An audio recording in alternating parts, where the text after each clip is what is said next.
Welcome to the Deconstructing Data podcast and live stream. I'm Jessie Lezak, fractional CMO at BeatX, along with BeatX's founder and CEO, David Finkelstein.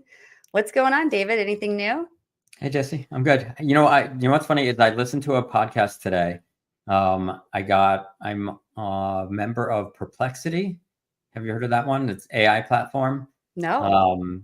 I don't know. It's just another one of those AI platforms. But what was really cool today is they emailed me and they said that they have a new podcast. It's a 100% AI generated podcast. What? And it basically is like a bunch of like today's news in a podcast. It's like a 6 or 7 minute podcast, and they email it to you, and they emailed it to me today, and I got this link, and the podcast is 100% AI generated. So not only is the content AI generated based on whatever news is going on, and it summarized the news in 6 minutes or 7 minutes, and the speakers were both AI generated speakers, and it was pretty good. I have to give them credit. It sounded pretty good. It kind of sounds like Gina from that episode, over a year ago? Yeah, GPT interview we did. Yeah. Yeah, but that was a little bit different, of course. But that's really cool. I'll have to check that out. What did you say it's called? Perplexity? Yeah, Perplexity. It's an AI chat platform. I don't know. It's pretty good, actually. I used it. I've used it a lot, actually. That and Claude those are my two favorites that I use. Nice. Yeah, I haven't used those. I'll have to check them out. But today we have a really awesome guest to talk to. This episode's been a long time in the making, and we're excited to have on Amanda Sherry. She is the Director of Marketing at Western Computer. I'm going to go ahead and bring her in. Welcome, Amanda. Hi, thank you so much for having me. I'm very happy to be here. Awesome. We're happy to have you here today, Amanda, as well. And we'd love for you to kick it off. So for any of our listeners that are not familiar with you or Western Computer, would love to have you give a little background about yourself, tell our audience about you and how you came to become Director of Marketing at Western Computer, and a little bit about what you guys do for your customers. Sure. Great. So I'm Amanda Sherry. I'm the Director of Marketing, as you said. I'm over 15 years of marketing, public relations, and communications background. Started off my career more on the advertising side, really fell in love with design, but knew I was not as proficient in Photoshop as I should be, but really had a strong desire to connect with people and the way the mind works. Originally was thinking of going to school for psychology, but then kind of geared towards that. So I wanted to join my creative and that need for human behavior together. So I went to school, got my master's in public communications, and then kind of fell into marketing, to be honest, and I haven't looked back. It's been fantastic.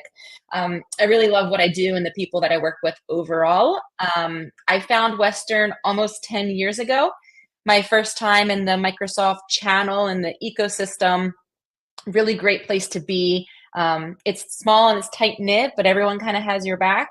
And the culture at Western has just been fantastic and has allowed me to thrive. I started off as marketing manager, then grew to director of marketing. And I'm also the department lead. So leading a team of 5 total individuals across BDR, marketing specialist, and up and coming marketing manager. So I like to mentor the younger generations, which I think is pretty evident with my team. They're all really strong individuals that are doing a fantastic job.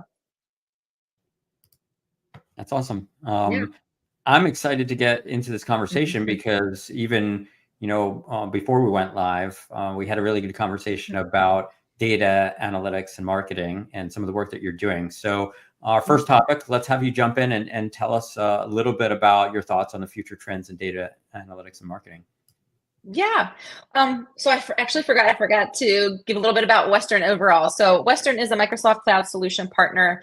We specialize in Dynamics 365 and Power Platform solutions. So we implement service and support, Dynamics ERP, and customer engagement applications, as well as the Power Platform applications, including Power BI. So some of those hopefully sound a little bit familiar. And we have just announced, very excited to have joined Microsoft's Elite Inner Circle for 2024 and 2025. So kudos to my entire team for that. Okay, so marketing trends, something I'm seeing a lot of and is kind of really getting me excited is account intelligence overall. There's a lot of programs out there where you can look at buyer behavior and buyer intelligence to see what people are searching for, and really hone in on your marketing and your BDR outreach according to that. So what's really interesting is with data compliance that's been around since GDPR back in 2018, but is now in over a dozen states in some form. In effect, I think there's 5 or 6, but it's been signed and more than that. So marketers should really be aware of data compliance. And you should also understand your metrics and when people are converting. So I very early learned that someone came to our website at Western, and if they didn't convert that first day, they were coming back 45 days and then converting. So you need enough content and enough thought leadership out there to keep top of mind. But also among that time, you can really use account intelligence to understand what people are searching and how they're searching to not only affect your content, but your outreach. Under GDPR, the buyer intelligence has a little bit of a gray area if you reach out to them from a marketing team, but if you have a BDR and a salesperson, you're more inclined to have some direct outreach. So it can give you net new names in your system, but account intelligence can also help you stop customer churn. If you're seeing that your customers are searching, in my case, for other ERP solutions, you can really hone in and do the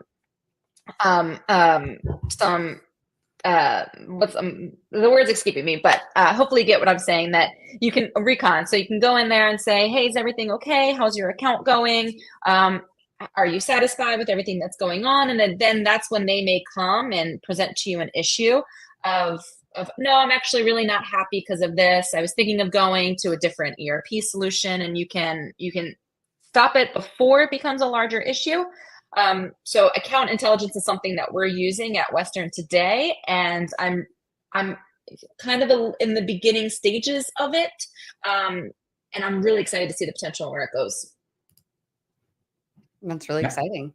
Yeah, absolutely. That's great. I mean, so let's talk a little bit about the data. So, deconstructing data being the podcast, let's dig in a little deeper. Talk to us about how you go about, obtaining the data, tracking the data, what the reality is if you're doing that, talking about tracking data across sort of multiple touch points, right, of customers. And so there's a lot that goes into that, right? And collecting that data and tracking it across multiple touch points and then being able to, track that back to the customer. So can we dig a little deeper into that for our listeners? Yeah. Marketing attribution is key. You really need to have the stats to show what is successful, and not only that, connect it to lead quality. So what we've done here at Western is built an entire marketing measurement project. There are marketing attribution programs out there that you could have as part of your MarTech stack, but when looking at them, there wasn't really one that fit us the way that we wanted to move forward. We're really big into video on-demand webinars, and some of them just didn't facilitate views. So we worked with a freelance consultant and built our own marketing measurement report that's been extremely beneficial for us. We connect our anonymous data with GA4, with our known data from our marketing attribution platform, with our account data in Dynamics 365 Sales, push all of that data into Power BI and analyze it there. So I can see my cost per lead across all of my marketing initiatives.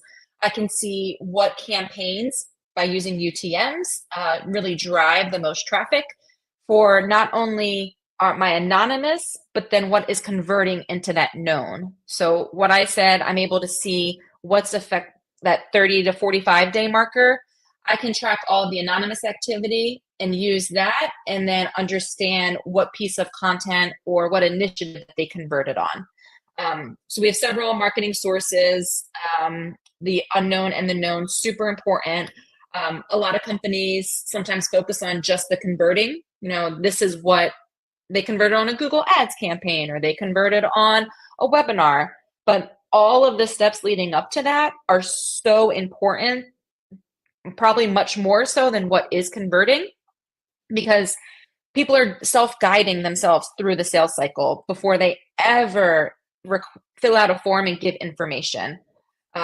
Just think about all the research you do on your own right now. You're guiding yourself through some sales cycle. You're looking at reviews. When you purchase something on Amazon, you're looking to see if it's sponsored, if it's not sponsored, how many reviews does it have, where does it sit? And then you could go look at that same product on Target to see how it is on Target. And then you could go directly, maybe Walmart. So I looked at all of these other areas before I actually purchased that product. So that's valuable information for the company that's selling. And they need to know exactly what enticed me to purchase on Walmart outside of Amazon and Target, for example. So using UTMs is a huge, I would say, a huge reward for little effort. You're already storing that information in Google Analytics, hopefully. By connecting it to your account data in Dynamics 365 Sales, you're able to see whether those conversions are of quality and what you need to kind of double down on in terms of your time, effort, and budget. I think you hit on a really important point there, which is, a lot of times people are only looking at the last touch, and they're giving credit to that last touch for the conversion. But the reality is, you've touched that person maybe 8 other times in maybe eight different ways, and had you not done that, they would not have learned about you and educated themselves. To your point there, people are sort of putting themselves through the sales process in many ways. And that last touch may never have happened, right? If it wasn't for the first 7. So I think it's really important that you're tracking all of them and understanding, all of the times that you've touched the prospect. Yeah, a lot of times exactly. businesses don't even realize they've got people coming to their website and reading stuff, and they haven't filled out the form. And, it's just, they're just on your website. So having the data, that's another example of like getting that first touch attribution data. Yeah.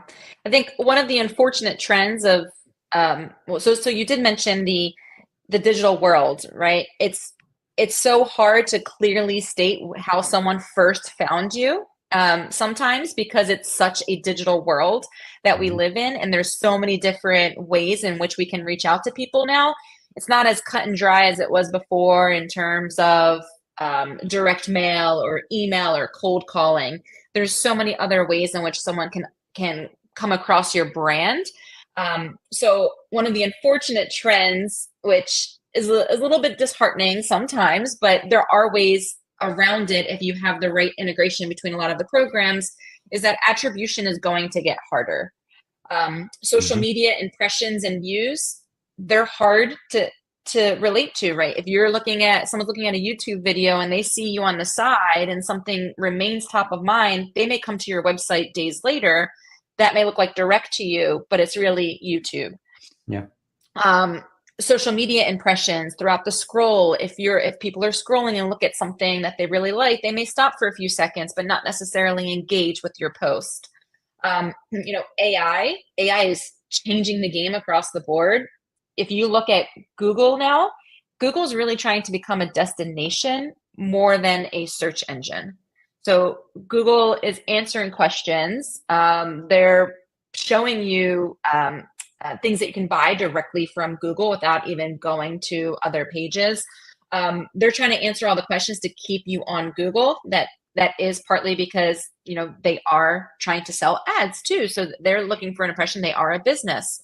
But with AI making things a destination, it's really important that you're tracking everything you do holistically, and that you're not siloing your own campaigns yourself and just saying, oh, this email campaign to that blog article, that's really what did the mark. Well, where else were you promoting that blog article? Where else were you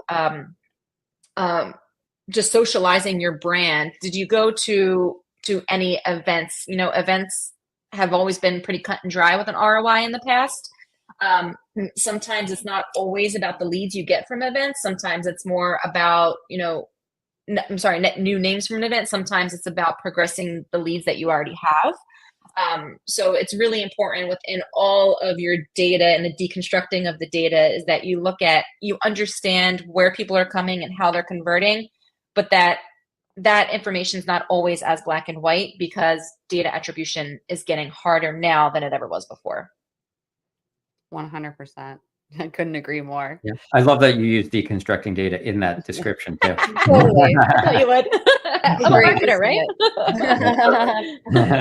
Yeah. Like dark social, is the term I think of. We've got people who might scroll and watch this live, and maybe they'll watch it live maybe 37 times before they actually go search for BDX's website or search for the podcast. Or they see just different glimpses from different other places, and attribution data isn't going to track that. Same with like the podcast. We'll see, particular episodes had hundreds, maybe thousands of views. Well, we don't know who those people are. We only have that data if they download it. So then there's people in the cloud just like, so it's like, yeah, that's a great example of exactly what you're saying is it's so hard to get that attribution data. And I just find that it's helpful to ask customers open-ended. How did you hear about us? Yeah. I mean, I've absolutely had conversations with people that, became customers and just in passing, they happened to mention that they, saw our podcast a long time ago. And it's like, oh, wait a second, I thought that they came in through this channel, but now he's telling me he saw the podcast. So, reality was he may have heard of us in the podcast first. So, sometimes you have to have those conversations to really, get down to the truth of exactly how did they find you.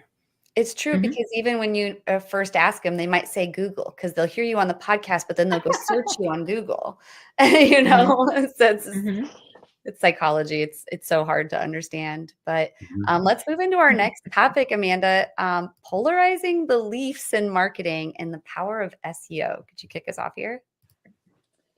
Yeah, I think the power of SEO is a polarizing belief because people think that you have to, it is time consuming and it is an effort, but people think that it's so long term that they need immediate results, and that the immediacy is where they should put their dollars and their effort, and they should run Google ads, for example, instead of focusing on organic SEO. I was a victim of that early in my career, and I ended up contracting with a Google Ads partner that had me do everything very siloed. Google Ads had different pages than our organic SEO, and it was just a mess all around. And ever since that time, I vowed that I would always keep enough SEO knowledge to have intelligent conversations with whoever we were partnering to do our SEO. So I fully believe in the power of SEO because I have the metrics and the backing to prove it from that marketing measurement report that I referenced earlier.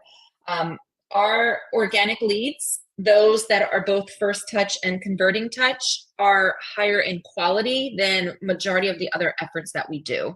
So I don't stop those other efforts because, again, attribution is getting a bit harder. So I continue with them.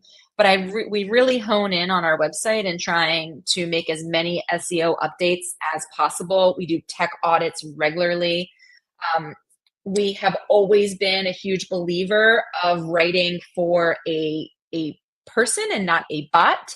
And that thought leadership stance, them coming back to us 45 days later and really staying top of mind, that has fully tracked with Google's EEAT release, where they're prioritizing experience, expertise, authoritativeness, and trustworthiness. And that's what we've been about since we launched our new website. So with all of these changes and the new algorithms that Google releases, it's not hard for us to stay on top of it as it is some other sites, because we've really have tried to fully appease our visitor and speak to them as an individual first. And I think that helps from the organic SEO part. Yeah, I agree. Engaging content for the person, for the individual, is important. And I think, and that might even, I think, transfer over a lot to sort of this new AI search environment, right? Because in the AI search environment, people are searching for, or, they're asking questions, and the answers to those questions are often, in that engaging content. And so I think that sort of mechanism of continuing to provide engaging educational content is something that will carry over really well in the AI sort of search world. Mm-hmm. Yeah, for sure. Cool. Well, anything else on the power of SEO? Like, what would you say, Amanda, about YouTube and all of this? Well, it's the second largest search engine. So I kind of feel that if companies aren't on YouTube, it's a bit of a disservice. I think people like to, with attention spans now. I mean, if you think about how popular TikTok is, what's that attention span? What's that reel? Our attention spans are decreasing. People are multitasking because they have so many different screens and platforms at their fingertips. I mean, just in my office alone, I have 2 monitors, tons of windows open, tons of screenshots, because again, I'm a marketer and we live on screenshots. I have my phone next to me. So while I'm very honed in on this conversation, there's a chance for me to get distracted and go elsewhere. So YouTube and having video and really engaging content is key for a lot of businesses. It's, again, the second largest search engine, and it's another Google product. So obviously Google is going to interject and include their YouTube videos earlier up in the search engine, so that if you do go to Google or do go to YouTube, you're staying with Google. So that's how marketers should really be thinking about this. And when they're releasing different types of content, YouTube is fantastic, not only for the search engine part of it, but the recommended content on the right-hand side for driving your own content and linking back to YouTube as a strong domain authority and as a strong backlink. It's just pretty beneficial to the strategy overall. Definitely. Yeah. And YouTube shorts seem to be getting more attention because they're only 1-minute videos. And like you said, people don't have the attention spans anymore. So when they can just, they search a topic, they see a 1-minute video on it, it actually is pretty powerful. Well, anything else before we move on the power of SEO? I know AI is definitely going to be changing, and I liked your point on that, David, because it does. And I think that maybe that's why it's polarizing, like you were saying, because, I don't think people understand that SEO still is important, even though, yes, ChatGPT can do a lot of writing for you.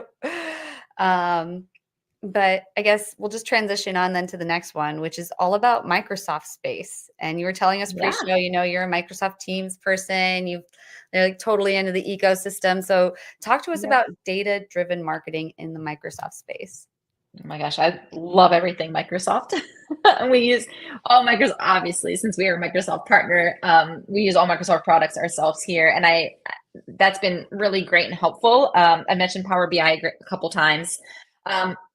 So for me, I think data-driven marketing is even more important in the Microsoft space, because it is a small ecosystem. There are several partners there, but we're also, from an SEO standpoint, competing with Microsoft themselves. Microsoft has a very high domain authority and has a lot of investments in a lot of different videos on YouTube. So very strong from that characteristic. There's a lot of partners out there. And typically there's not a lot of resource churn at these partners, because it is a great place to be and we're our own little community. I actually am involved, a part of a networking group of Microsoft partners and ISVs, and though sometimes we're selling the same things, but we really help each other out.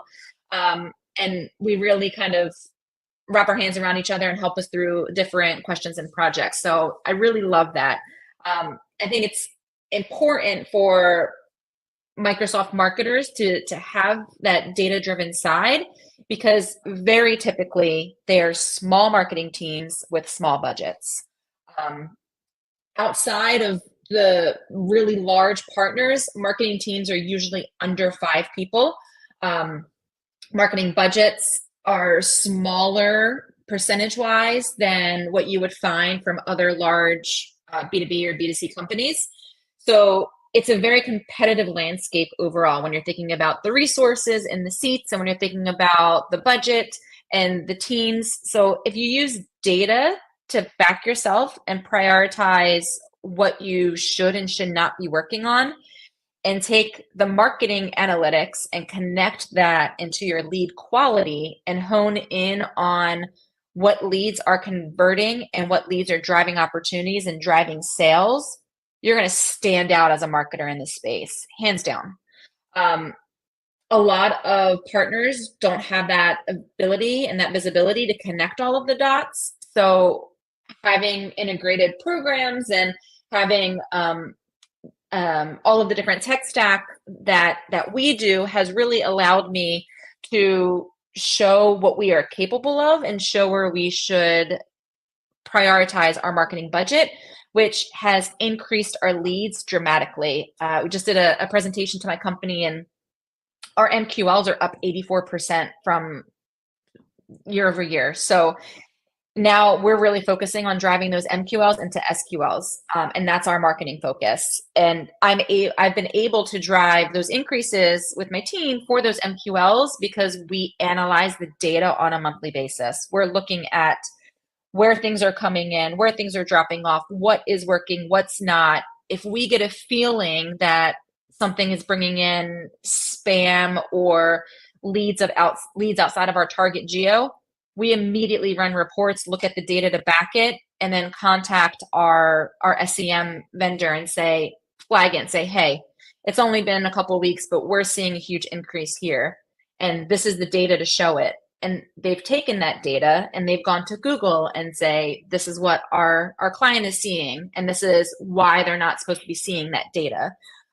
So I think it just helps you be a very proficient marketer. It helps you prioritize your time. And it really helps you solidify your worth in a pretty small space.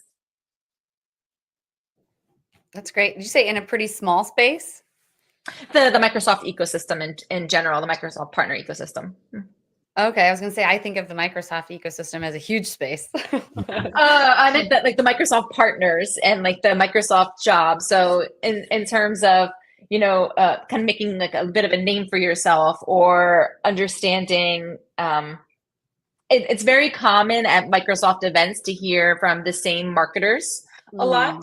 And as kind of be the new up and coming kind of next generation, it's important to have the data that backs everything that you're doing.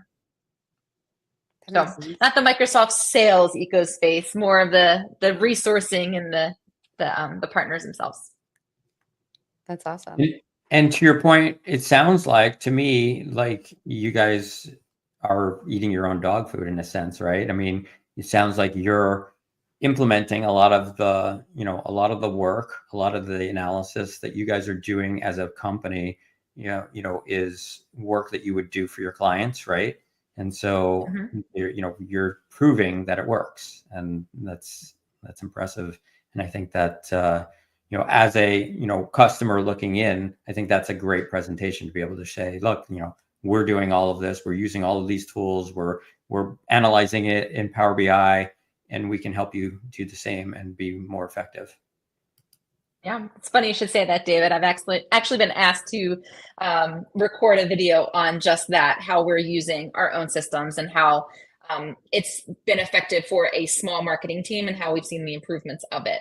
Because you're right, we use Dynamics 365 Sales, which is our CRM, and we use Power BI. We also use Power Automate to automate a lot of the workflows. So we definitely eat our own dog food. That's Drink awesome. our own champagne. Eat your own cooking. There's so many different ways to say it. Yeah. So I feel like I already know the answer to our last topic on tech stack. So maybe I should ask, like, Mhm. what are your favorite tools in your tech stack that are not Microsoft? No. Well, I think there's no getting around GA4. I think absolutely every company should be utilizing and using GA4. That's great to track anonymous activity. You can track UTMs in there very easily. So that's a great starting point, hands down. We use we also use Uberflip. So that is where we host our content. So our content hub is in Uberflip, which Uberflip has recently, I think, been acquired by Path Factory.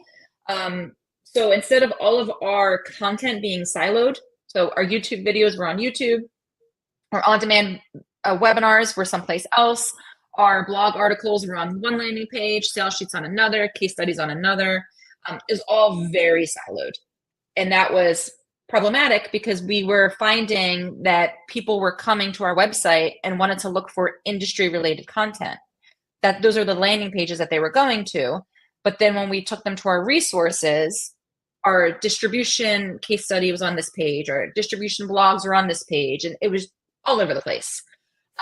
So we honed in and we brought it all together. We broke down those silos, which all four, I love that. In a program called Uberflip. And Uberflip has allowed us to tag and segment content in several different ways. So we have, if someone comes to our resource hub and they want to browse by their industry, they can go right to distribution.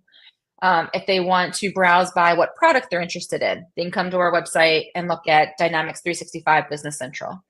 If they want to look at, if they do want to look at blogs or on-demand webinars, we still have, they can do it by type. We've also launched by persona. So if someone on the finance team comes to our website and they want to see finance related content, that's all there and for them. So going back to the SEO, it's really important that we did that in a way that didn't have duplicated content and we weren't working against ourselves. And so we didn't want that same blog to be posted 5 different times and Google look at that as duplicated content 5 times and then penalize us. So this program allows us to say, this is the originating point of that piece of content. Anything else where it appears is not duplicated.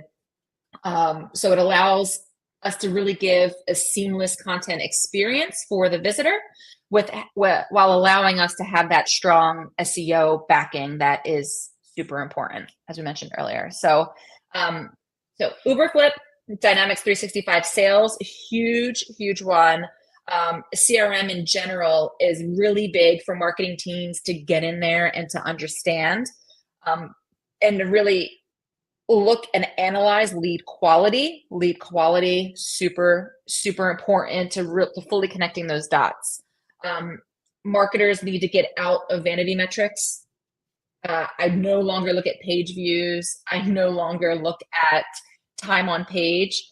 I'm looking at how people are coming to us, where people are converting, whether that conversion was a quality. And if it wasn't quality, then I stop that campaign immediately. And then I hone in on my efforts and really double down elsewhere. All of that in Power BI.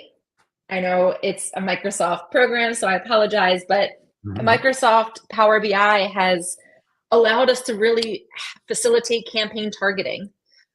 We can look at a heat map of our customers and figure out where our largest customer base is and say, okay, we want to have an in-person event here because we can see that on the heat map that we have the highest potential registration number if we do it in a location that serves a majority of our customers in a place that they can drive. So that's how we've done a couple of our smaller in-person events, and that's been really great. It also allows us to segment and target and understand our titles that we have the most of, so we can determine, all right, this is our top priority from a marketing standpoint, a marketing campaign topic. what is the type of content we have to create to hit this title or this persona that we have the largest size in. So, and then I really love just watching, looking and tracking cost per lead. It's really cool when you see all of your efforts coming together and you see that cost per lead ticker go down. I love it. It's just such a point of satisfaction among the team. Mm-hmm. Absolutely.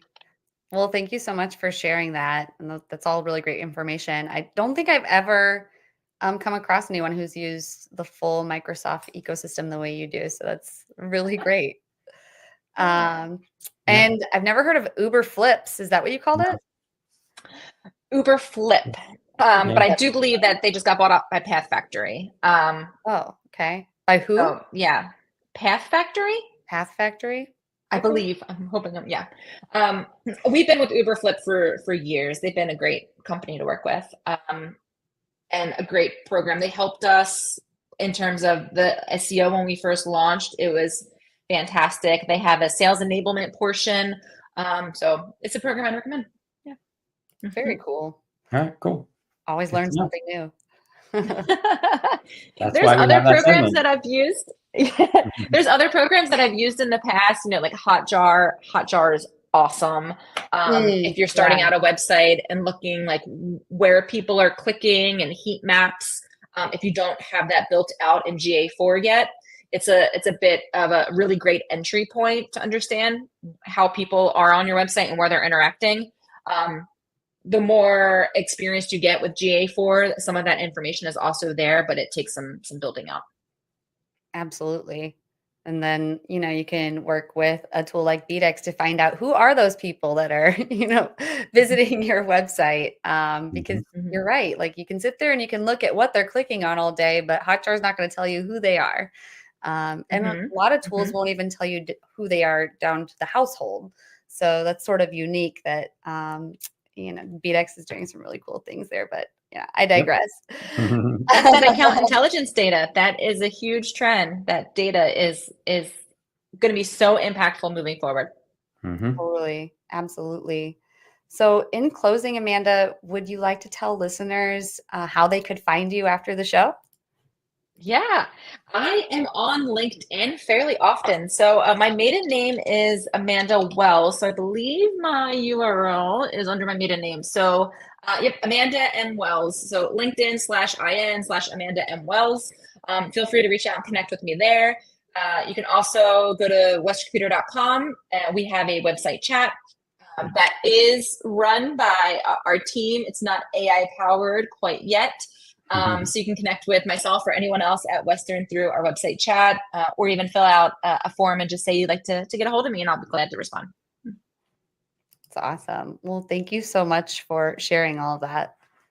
And thank you so much for joining us. Yeah, we appreciate you taking the time to join us today. We've had a great episode, and we hope to be able to chat with you again in the future. Yeah, thank you so much for having me. I'd love to talk about data anytime. Absolutely. And real quick before we go, we just want to invite our audience members to get powered by BDEX. You can simply build authentic connections with your audience and drive unprecedented engagement. Just imagine using the power of AI to build your audience. Finding product market fit as a marketer is a lot of the time half the battle. So just imagine taking AI and having it study your existing customer data and helping you find more customers like them. So we want to bring you closer to your marketing goals with your data, and we're eager to guide you. So just simply visit bdex.com, or I'll throw the QR code on the screen. If you are watching this on video, you can scan that and click talk to an expert, and we would love to talk to you about what you're working on. And for those curious about deconstructing data, we're always looking for new guests. Right now, we're booked through mid-December. So, we've got a lot of people who have suggested different people who are really interesting. So if you're listening to this and you are someone, or you know someone who would be a great fit for the show, be sure to email us at info@bdex.com.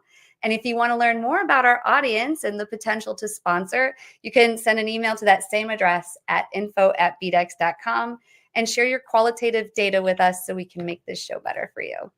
But thanks again for joining, Amanda. Thank you so much. Have a great night. You too. Bye. Thank you.